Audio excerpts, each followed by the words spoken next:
Hello everyone, I am Ryan SL Noha, base cream 2 from section India. Niya ako di karon para mag-discuss sa proseso sa provision system sa Pilipinas. Una is explain na to kung unsa ang provision.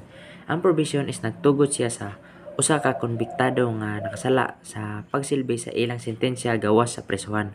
Ubos sa pipila ka kondisyon og supervision og kini grant sa court, dapat convicted og dapat not exceeding 6 years ang iyahang sentensya.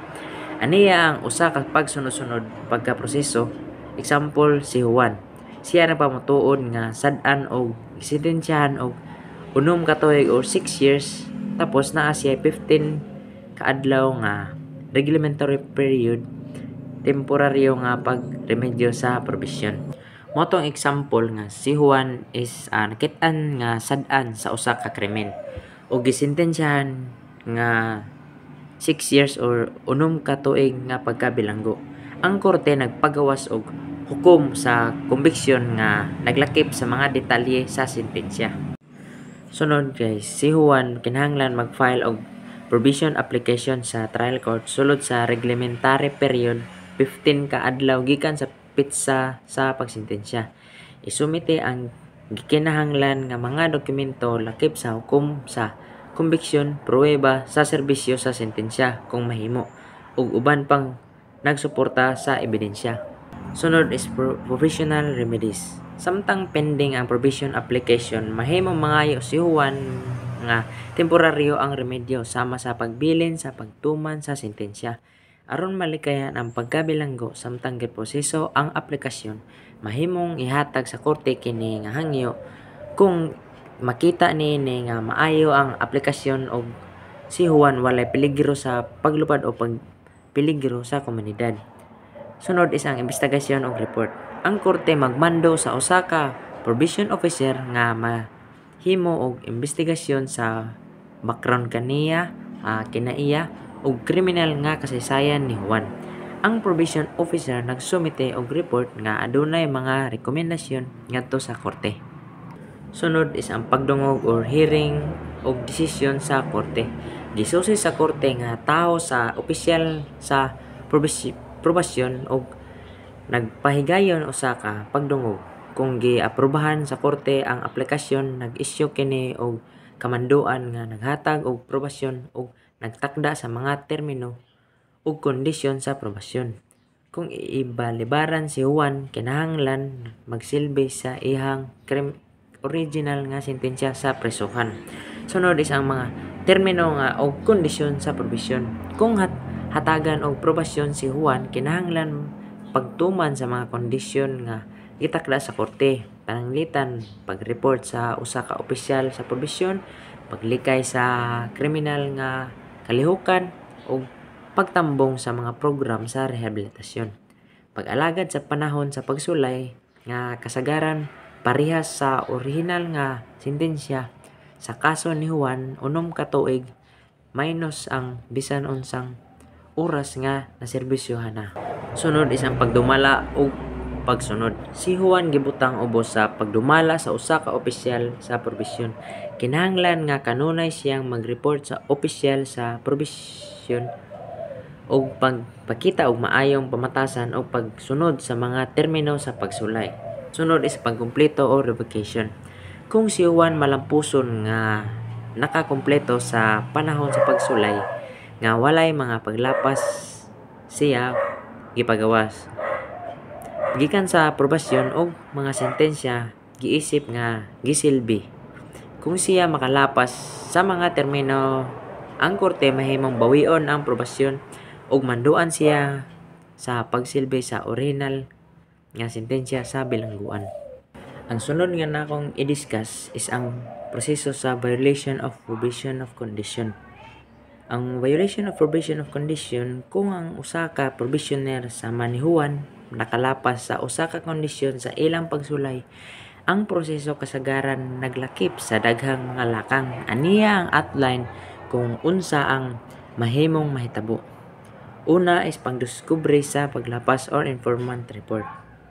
Adunay usa ka tawo, usa ka informant sama sa usa ka opisyal sa pagpatuman sa balaod, membro sa pamilya o membro sa komunidad ang nagtaho sa paglapas ngadto sa probation officer o sa probation office. Sunod is ang obserbasyon sa opisyal sa probation.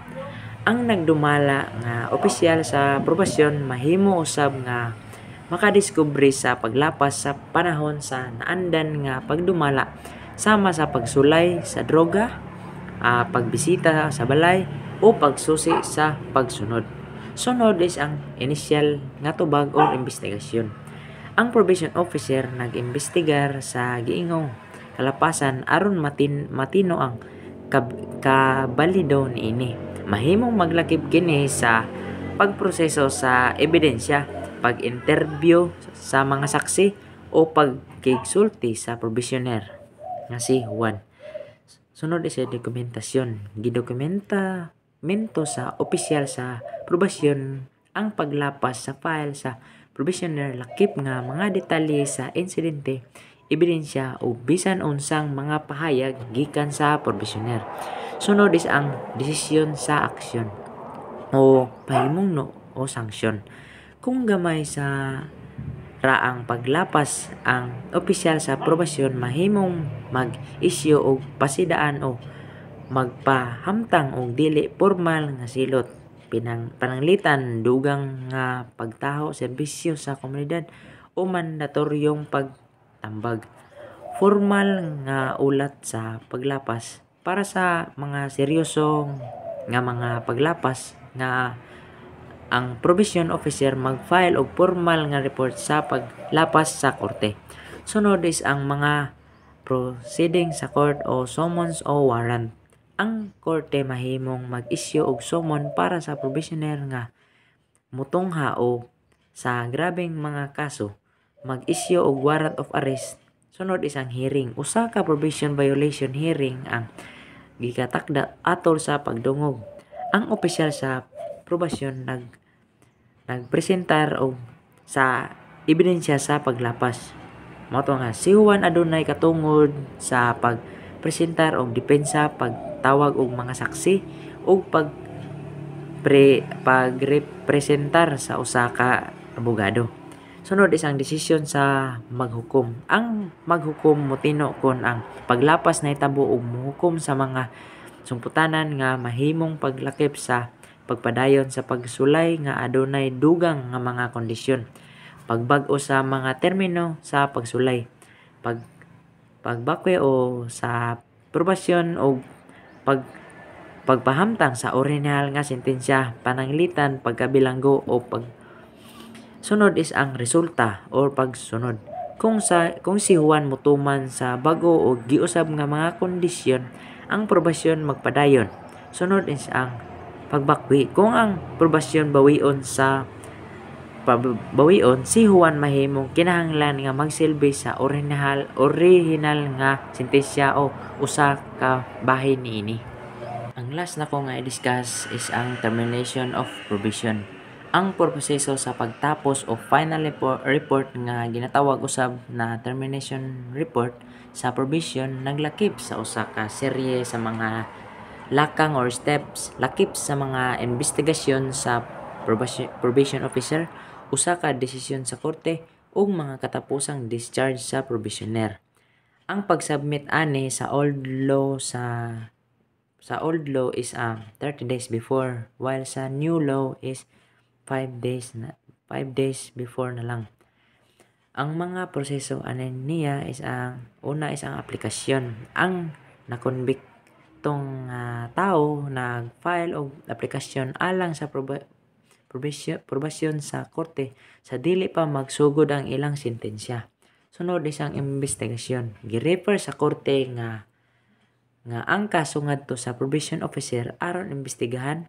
Ang probation officer mo sumite og post-sentence investigation report PSIR ngadto sa korte. Sunod is ang desisyon sa korte. Gisusi sa korte ang PSIR o post-sentence investigation report o nagdesisyon kung ihatag ba o ibalibaran ang probasyon. Sunod is ang probation. Kung ang probation kay gihatag, ang probationer kinahanglan magtagbo sa pipila ka mga kondisyon. Sunod is ang report sa probation officer. Ang probation officer nagpadayon sa pagdumala sa probationer ug pagsumite sa mga report ngadto sa korte. Sunod is ang katapusan nga pagawas. Ang korte mahimong mag-order sa katapusan nga pagawas sa probationer kung ilang matuman ang tanan nga mga kondisyon sa pagsulay. Kini nagpahiuli or gi-restore niya ang civil and political nga katungod or rights sa probationer o magpagawas sa bisan unsang multa. O ang atong unanaon nga kung ang usa ka probationer makalapas sa mga kondisyon sa ilang pagsulay, mahimo silang ibalik sa prisuhan.